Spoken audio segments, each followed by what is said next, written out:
आज्ञा माई अहे देखी ना गे बरतिया कुल पत्थर लेके ओने ओने बौरायल चल है गे। अच्छा चल चल बरतिया के भाड़ी देवी सब भाड़ देवी चल चल चल।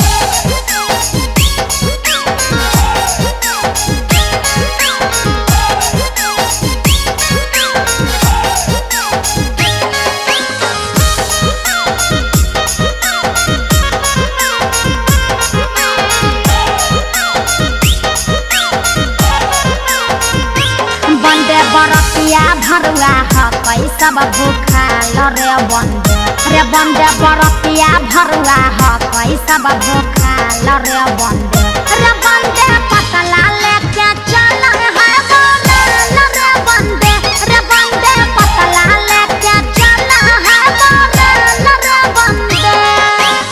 अरे भैया अभी अबे कैलिए आई गाड़ी देवे लगली रे चल कबाड़ देता।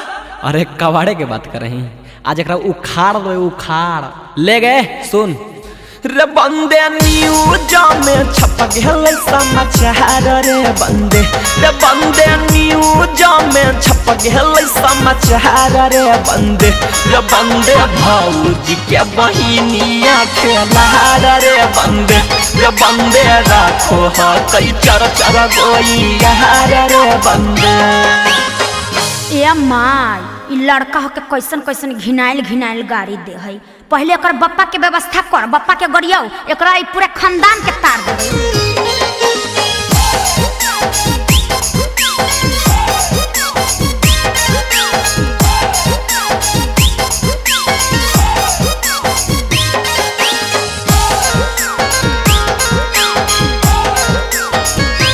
बंदे समाधि भरुआ बैठल चढ़चा बूथर रे बंदे समाधि भरुआ बैठल चढ़चा बूथर रे बंदे मोछिया में बनबै जोरे कबूतर रे बंदे एगो दक्षिण भगत एगो उत्तर रे बंदे।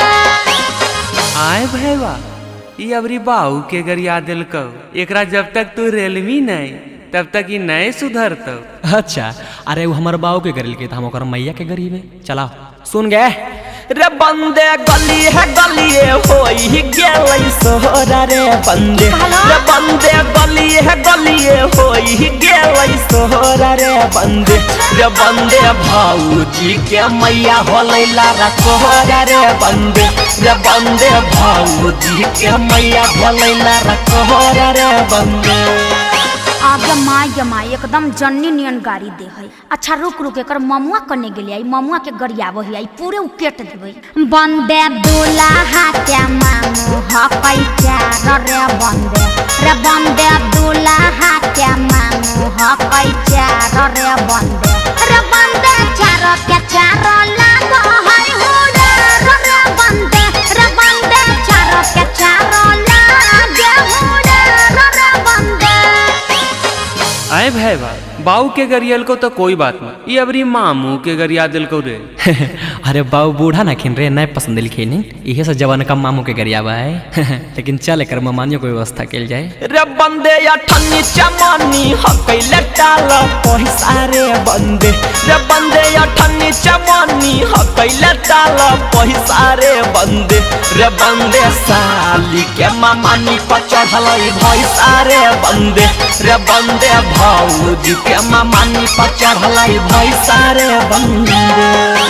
भागल भरुआ भागल जाए ओरे में कदुआ लटकल जाए भागल भरुआ जाए ओरे में कदुआ लटकल जाए।